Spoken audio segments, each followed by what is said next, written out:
Pemerintah mengusulkan skema kepemilikan kredit perumahan hingga 35 tahun.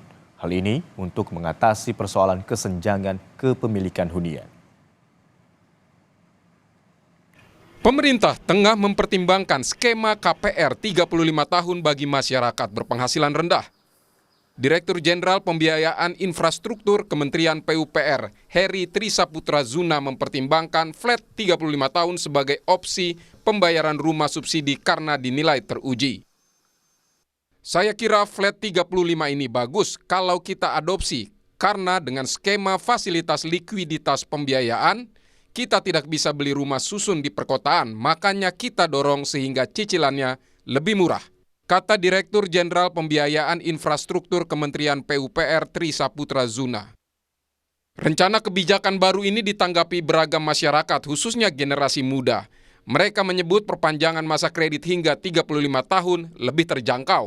Mungkin dengan adanya lamanya KPR ini, Gen Z jadi punya pertimbangan, jadi mungkin mereka bisa nabung dulu, nyicil dulu untuk miliki rumah. Jadi mereka kayak selain ada apartemen, ada alternatif lain buat miliki hunian kayak zaman gitu. KPR.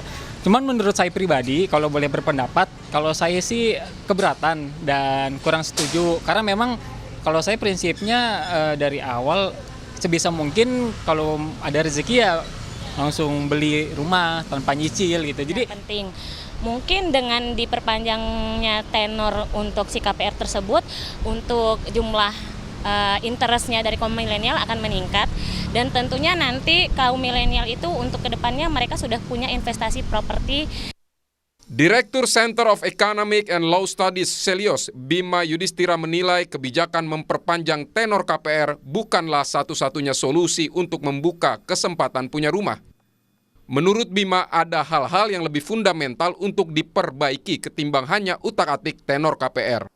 Itu ada pada harga tanah yang kemudian mengalami kenaikan melebihi pertumbuhan dari upah atau pendapatan rata-rata para pekerja. Kemudian selain itu juga suku bunga. Ini yang menjadi salah satu persoalan. Jadi kalau tenornya diperpanjang sampai 35 tahun, yang terjadi adalah para pekerja akan lebih lama lagi dia akan membayar cicilan. Dan ini juga tidak menyelesaikan permasalahan karena pekerja juga meskipun cicilan bulanannya sudah lebih ringan, seolah lebih ringan, tetapi bisa dibayangkan dia bisa melunasi sampai 35 tahun ke depan baru bisa hak rumahnya itu dioper atau diserahkan kepada si debitur KPR. Perpanjangan masa tenor hingga 35 tahun memang memperbesar kemungkinan properti tempat tinggal lebih terjangkau, namun dengan masa kredit yang panjang. Adapun harga properti perumahan rata-rata di kawasan Jabodetabek mencapai 2,5 miliar rupiah untuk rumah tapak.